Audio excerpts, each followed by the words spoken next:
balik lagi dengan aku Fatmin Iqbal di podcast Talk by Fat Picture. Kali ini aku masih di Semarang, habis jalan-jalan, makan banyak sampai kepala aku pusing gitu ya kan. Dan aku juga bertemu dengan Dok Fit. Iya beneran Dok Fit ya. Boleh nih Dok ceritain pengalaman yang paling berkesan ya kan selama belajar menjadi dokter hewan. Oke, jadi pengalaman yang berkesan ya, gitu. Betul. Kalau selama waktu kuliah S1 sih exchange ya sama magang itu asik banget sih. Jadi karena saya orangnya lebih ke by experience learning gitu ya. Jadi itu lebih suka kalau langsung praktek gitu daripada duduk di kelas baca buku gitu. Tapi kita emang harus tetap belajar sih gitu. Tapi kalau praktek kan kita kayak lebih gampang inget, gampang masuk kayak gitu sih untuk pelajarannya kayak gitu.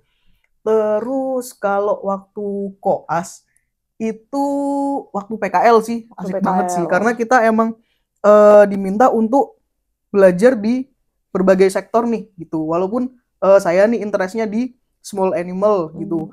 Jadi di semua dunia hewan praktisi gitu ya, itu. Terus bukan cuma itu doang kita belajarnya, tapi kita juga belajar di zoo animal. Terus habis itu ada di farm. Zoo terus, animal gak tuh? Iya. Terus habis itu di farm. Terus habis itu ada juga di ternak besar gitu. Jadi seru-seru sih semuanya sih gitu. Tapi Indian saya lebih memilih untuk praktisi hewan kecil sih. Oh, kalau boleh tahu nih Dok, berapa lama belajar jadi dokter hewan itu? Kalau kuliahnya ya berarti ya? Iya betul. Kalau kuliahnya sih totalnya gitu. total, oke. Kalau S1 sih normalnya tuh 4 tahun. Terus koas itu depends on kampusnya ya gitu. Antara 1,5 tahun sampai 2 tahun sih gitu. Berarti lebih panjang daripada ini ya, apa namanya, jurusan yang lain ya. Kayak aku sendiri tuh kan 4 tahun kan kuliah itu. Berarti dokter itu lebih lama lagi. Karena ada program profesinya. Jadi sebelum kita bisa praktek, kita harus lulus dulu nih program pendidikan profesi kayak gitu. Apakah semua dokter hewan itu harus praktek gitu? Iya. Oke. Kalau itu sih sebenarnya kita praktek di sini bukan dalam artian yang langsung megang hewan gitu ya, itu maksudnya. Nah, dokter hewan itu juga banyak kok yang kerja di bagian-bagian lain. Jadi kayak di bagian strategik kayak gitu. Misalnya kayak dokter hewan yang kerja di farm gitu. Dia itu lebih ke merumuskan untuk program vaksinasinya seperti apa, nanti makannya seperti apa, suplemennya seperti apa, kayak gitu. Terus ada juga yang kerja di dinas gitu. Dia itu merumuskan untuk apa namanya program apa nih yang dibutuhkan untuk masyarakat agar ternak-ternaknya itu sehat-sehat segala macam. Terus penanggulangan penyakit kayak gitu kayak misalnya kemarin tuh kan lagi rame tuh yang PMK itu. Nah, itu dokter hewan dinas juga yang merumuskan dan mengerjakan program agar kembali teratasi lah masalahnya PMK itu gitu. Terus ada juga dokter hewan yang kerja di lab. Mungkin ini yang orang-orang pada nggak tahu nih kalau dokter hewan bisa kerja di lab. Biasanya kan yang kita tahu kan dokter hewan kan ya udah kayak buka klinik terus menangani pasien-pasien tuh hewan itu ya. Di lab juga menangani hewan juga sih. Jadi untuk beberapa penelitian itu memang diujikan di hewan kayak gitu. Itu juga bisa dokter hewan kerja di situ kayak gitu sih. Jadi kayak uji lab gitu. Uji lab itu juga bisa gitu untuk macam-macam sih uji labnya itu. Misalnya mengujikan obat baru ataukah mengujikan kosmetik juga bisa, tapi kan udah no animal testing ya katanya sekarang gitu. Iya, banyak brand-brand yang no animal testing gitu.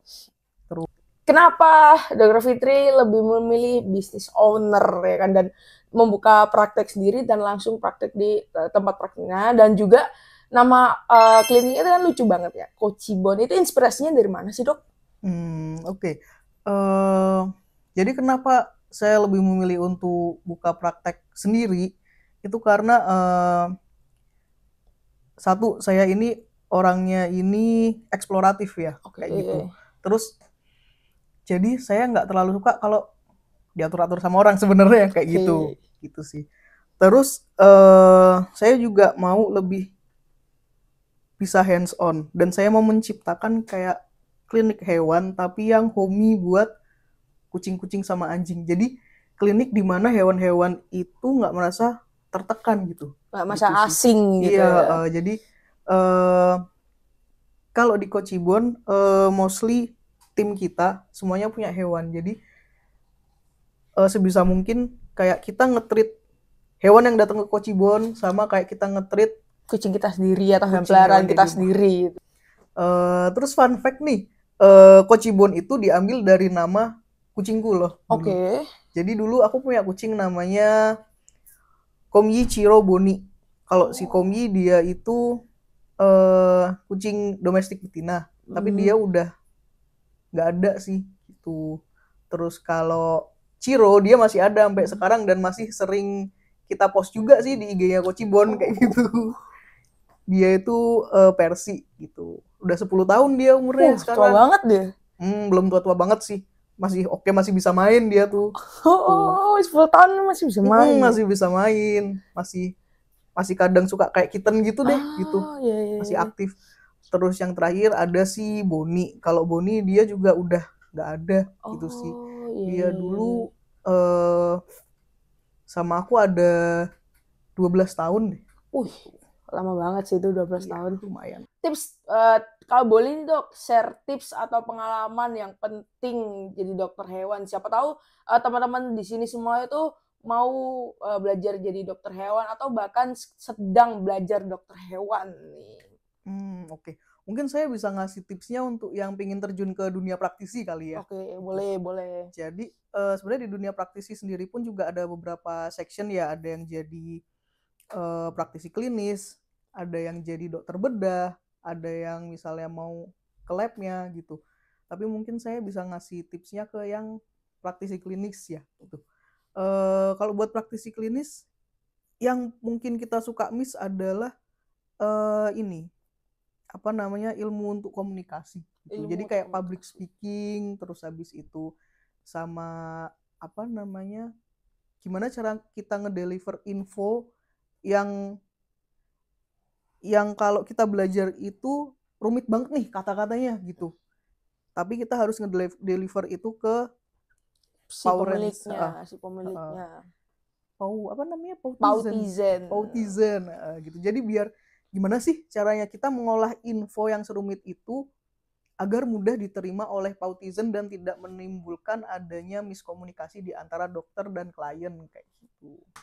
Ternyata seru juga ya jadi dokter hewan, banyak banget step-step yang harus dilalui ya kan. Bahkan profesinya pun gak hanya praktisi, ternyata ada yang lainnya kayak spesial-spesial lainnya gitu. Jadi buat teman-teman semua yang ada di Semarang dan sekitarnya, jangan lupa mampir di Kochibon Vet di Semarang. Nanti alamatnya aku bakal taruh di atas. Terima kasih untuk Dr. Fitri yang sudah hadir. Terima kasih banyak. Jangan lupa subscribe, like, dan komen ya kan. Terima kasih banyak. Terima kasih banyak dok. Iya, sama-sama. Dadah teman-teman. Terima kasih.